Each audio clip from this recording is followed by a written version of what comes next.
ton of listeners have sent this over. Oh, boy. Apparently, Bryan Alvarez and Dave Meltzer have gotten into another one of their spats. Oh, I hate it when you see the folks fight. Mom and pop. It's been so long coming now. The tension in their marriage. And I'm reading now. Meltzer says what? Tweeted out some of the history of this mindset from November 2020. It's a clip. I'm not going to play this right now. We'll see if we need to. Alvarez tries to explain to Meltzer that AEW has clearly defined baby faces and heels. Dave disagrees and says it's situational, and that Cody said so too, and that Kenny Omega is not portraying a face or a heel. He's portraying a superstar. So, with that said, let's go to this audio. We're going to break it up a few times because it's long, but you got to hear this. Are there times when you would love to have another address or phone number to use instead of your home address and personal?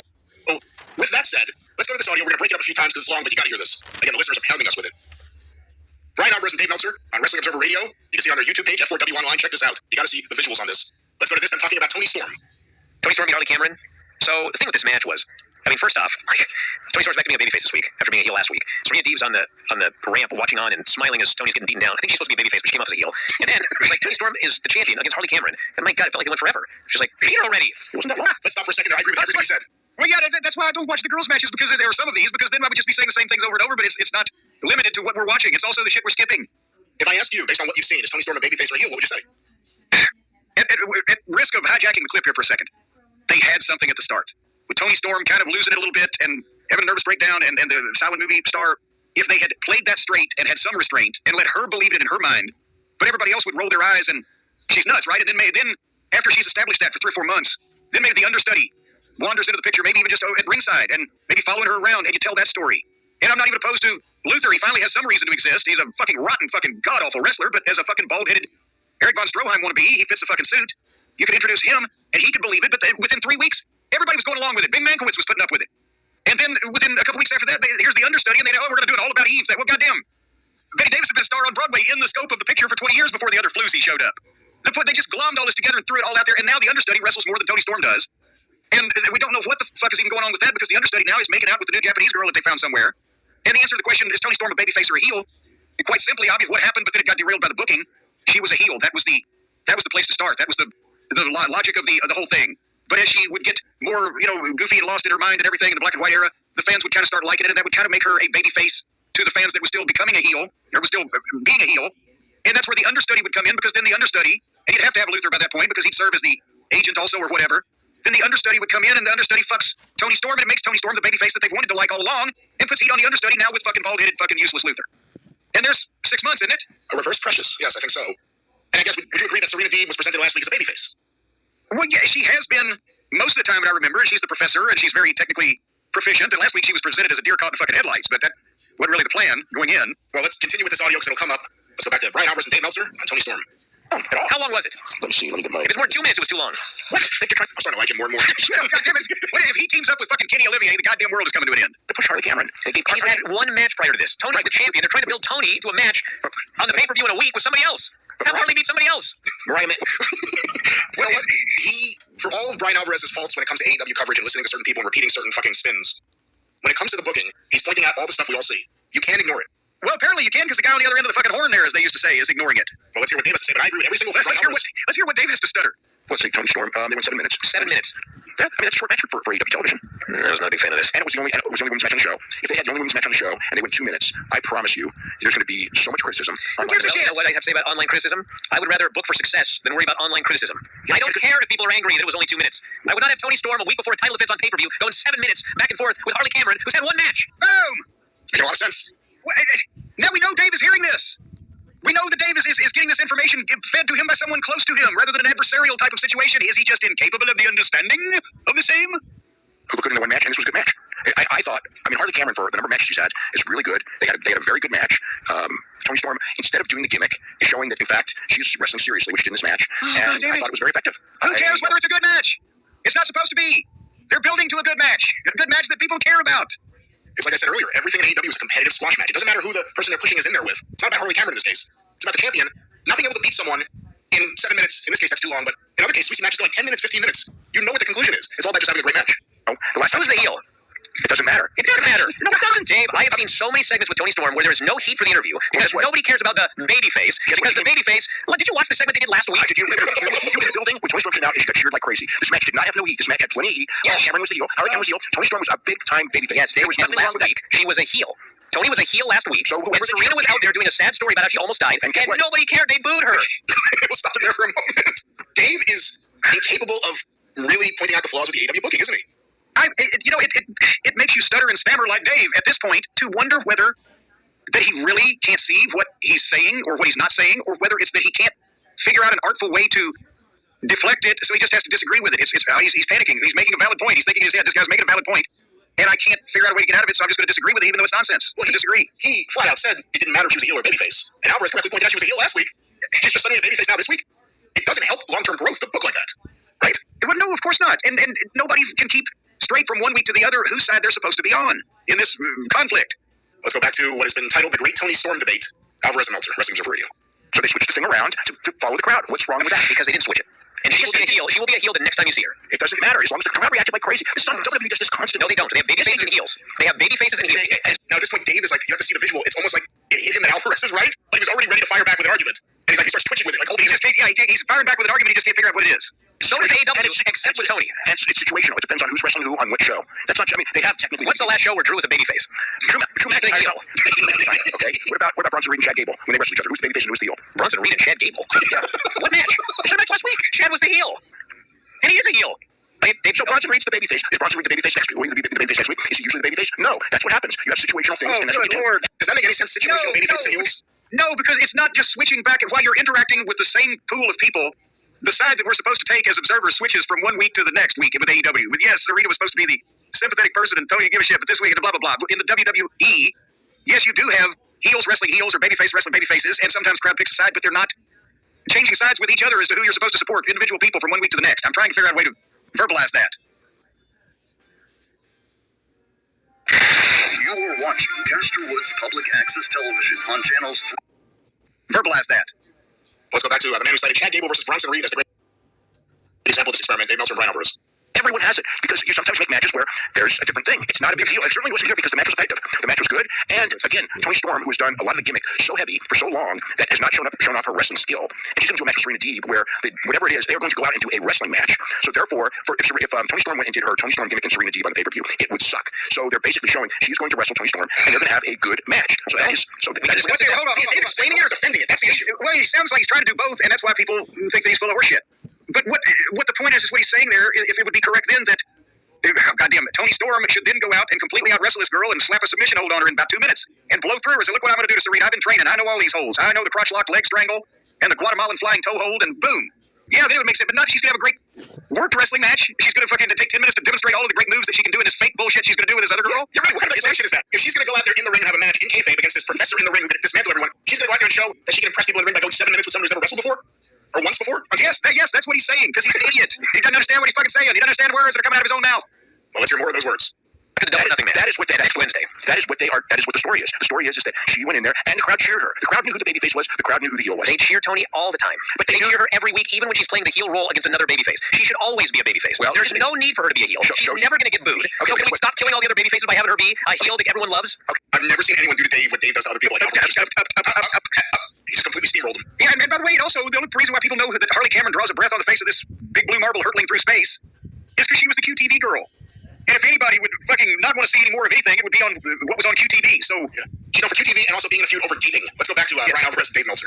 Okay, that's the problem. Okay, no. Okay, what's the other thing about Tony Storm? What's the other thing about Tony Storm? She is the world champion. Yes. A real world champion wrestles babyfaces and heels, and in that role, depending upon the situation, you are situational. That's everyone from Luthez to Jack Briscoe to Dory Funk Jr. to Flair to... That's not what... Stop it, because that's absurd to compare one to the other. Tanya to Flair to Tony Storm. No, she's not traveling around the world to hostile territories, fucking defending the precious AEW Women's World Title, one of the women's titles.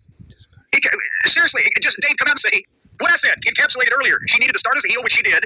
And if they'd allowed this to flesh out instead of jumping a shark with it after 3 weeks, the fans would have liked it, and then she would have had some way to turn with the understudy and the evil agent or whatever and become a full-fledged babyface, and there would have been some logical progression in story and in the character and all these other buzzwords these fucking tap dancing kids like to fucking say.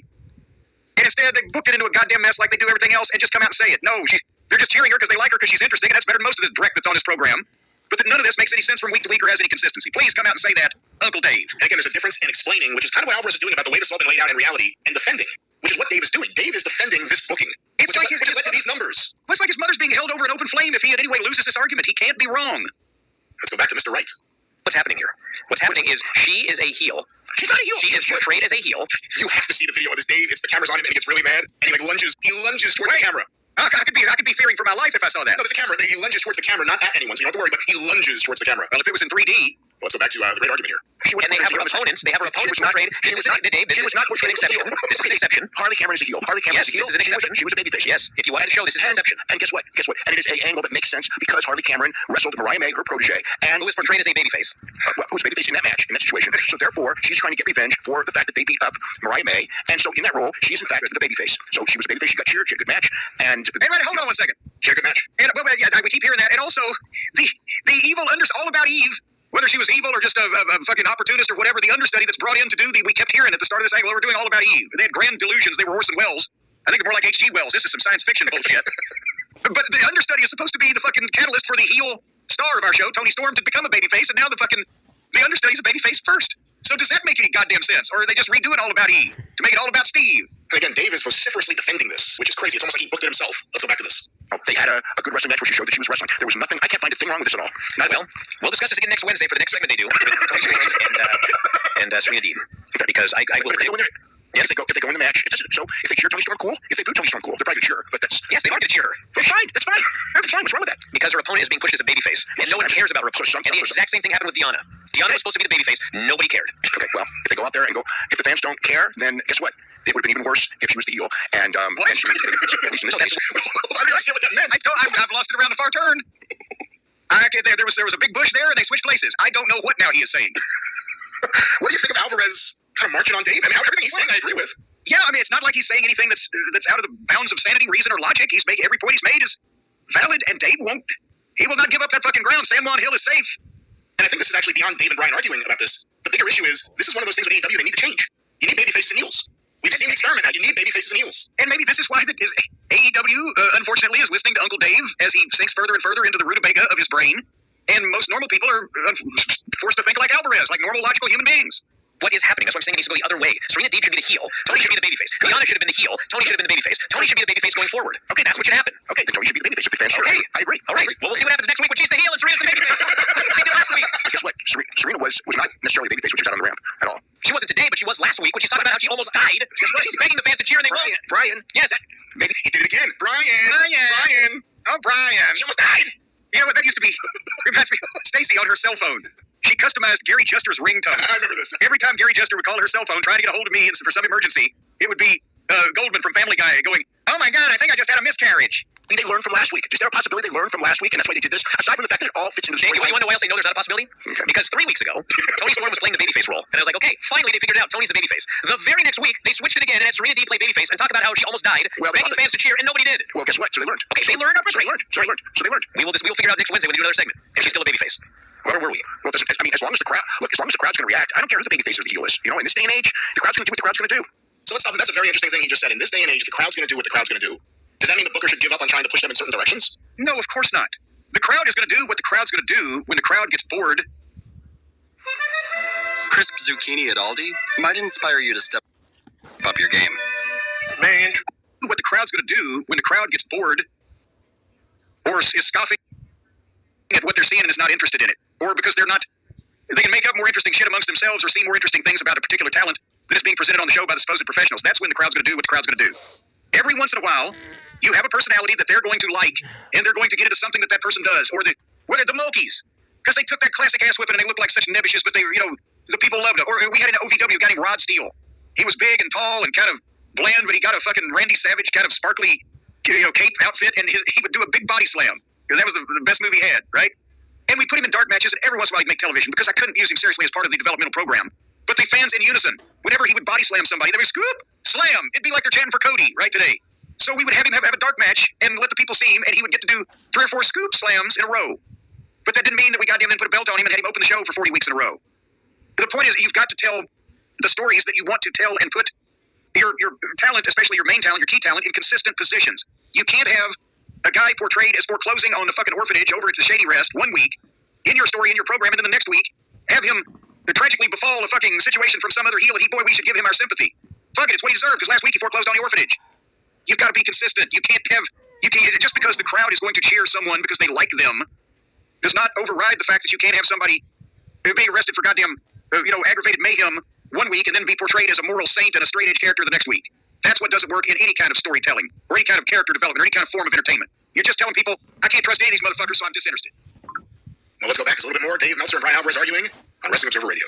How many times we went through this whole thing with John Cena for 10 years? Yeah, and what did we say, Dave? We say should have gone babyface. John Cena should stay babyface. Yeah, and when Roman Reigns was getting booed like crazy, we say should have gone heel. Okay, should have gone with it. Okay, each time, I never said John Cena should turn heel. I was always against John Cena turn heel because guess what? I think about business, and the business was John Cena was selling the most tickets, and John Cena was selling the most merchandise, and if he turned heel, the merchandise sales would go down. And that's why Vince McMahon never turned him, and when he went to the house shows, he always got cheered, and it was just a TV crowd, and John Cena was the most successful character they had for all those years as he was being booed as a babyface. So it doesn't matter that he was booed as a babyface at all because he was the number one drawing card that they had that entire period, except for a brief period, I think. Can we pause for a second? Yes, numbnuts. Everything you just said was true, and also during that time, John Cena was preaching hustle and loyalty and respect and fucking make a wish and positive principles and never say die and never give up. And he was a little negative. You can't see me, but he wasn't flip-flopping between stabbing people in the back and turning on his friends one week and then being that same stand-up person the next week, or he wasn't wrestling opponents that had just come back from serious goddamn open fucking colon surgery or had deaths in a family and was on a comeback tour, and his opponents weren't portrayed in sympathetic lights. Everybody's point in this morality play was clearly defined, and whose side that a normal person would want to be on in the story, if you believe the story, which is where they had the kids and the casuals, and the hardcores booed him because they weren't happy with whatever the fuck, but the kids and the casuals were still buying all the merchandise. They didn't have him come out and say, well, fuck half the audience then. To react to this, they continued telling the story that made sense. Bryan, did I articulate that clearly? Very clearly. I'm sorry. Let's go back to the opposite side of clarity. Brief period where Jeff Hardy may have surpassed him, but it was brief because didn't sustain, and Jeff, so it doesn't, like, the whole point is it doesn't matter who they cheer or boo. It's everything situational. Sometimes fans are going to boo baby faces, and if they do, it kind of sucks when they boo a baby face, so that's probably better to turn them. But sometimes, like again, John Cena shows. In this case, I've seen so many heels get cheered, and it was fine. It's tough for a baby face, but if business is good, then it's whatever. Everyone cheered the NWO. It was great for a while. At some point, of course, it turned bad, but that was years. When it did, it took years to 3 years they were in business, and then they tried to turn a baby face. Well, that's the end of that. Jesus Christ. The problem is this is kind of a great way to look at Tony Khan's mindset and the justifications he has internally for his booking, because he leans on Dave. And you hear Dave defending this bad booking, trying to compare it to things that worked in the past. Look at the results. There's no resemblance to anything that's ever been done in the past, much less worked in the past. And again, don't defend things when they're not working. Look at the ratings, look at the pay-per-view buys, everything is down. So it's not the time to defend what's not working, it's the time to try to say the things out loud that cause them to fix things. And that's not what we got here. Any other thoughts on Dave's defense of Tony Storm's booking and anything else? Well, no, if they pay Dave per word or partial word, then he's making a ton of money, but he can't form a cogent simile and get to the point because, for one thing, he doesn't have a point to get to. Every time you analyze it, unless you go around in circles like he's doing, you come to the conclusion that Alvarez makes a very good point. Whether in real life or whether in the kayfabe storyland of the television program or all points in between, yes, the fans are going to cheer for whoever they want to these days because they're all smart to begin with, but there needs to be consistency from one week to the next where if someone drastically changes the point or their moral fiber or their demeanor, there needs to be some pivotal point that happens to them that causes that. Or if a man's long time...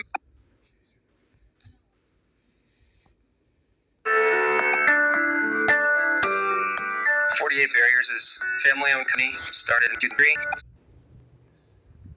If a man's longtime man confidant gets laid out and we never see him again, he probably should refer to him, even if to say, well, it took me a while to fucking dig the hole, but I finally got rid of that son of a bitch. These type of things. And that's not happening, and Dave's trying to defend it. He can't defend it because it's not even good storytelling for smart fans, much less for people that actually would make this a profitable company comparable to or competitive with the industry leader. He's out of touch with thinking outside the wrestling bubble. He's stuck in the wrestling bubble and he doesn't realize it. He's in one of the smaller wrestling bubbles too. This goes even past the kind of interested fan that watches a lot of the TV shows and buys T-shirts. This is all the way into the we're paraplegics and can't move, so we're stuck on the internet type of wrestling fan. Well, Jim, perhaps after listening to something like that, you have to place a bet on whether Tony Storm will be heel or babyface next week, or maybe you want to play the over-under game with your friends. Well, now that you mention it, Captain Over, have you met Sergeant Under? Hey, if you've ever played that over-under game, folks, you know exactly what we're talking about. You might say, I think I can eat that slice of pizza in under 30 seconds, or I know it's going to take you over a minute to down that 1 quart of 10W40 motor oil and then bend over and light a fart to melt ice off a sidewalk. Who's playing this game? Well, these are games that we played as children. You played this in over-under? Well, I'll tell you what, you'd be surprised. We over-under. Bear in mind that the snow and ice in Louisville back when I was a kid was a little bit thicker than it is these days, what with the global warming. But anyway, folks, if you would like to go the over, the under, or all points in between, you're going to love Pick 6, the new fantasy game from DraftKings. You know who they are. They're an official partner of the NBA. I don't know if they're going to be named in the lawsuits as well if they're an official partner, but they're certainly pairing up with them in this endeavor. And here's what, these NBA playoffs, they're still going on, right?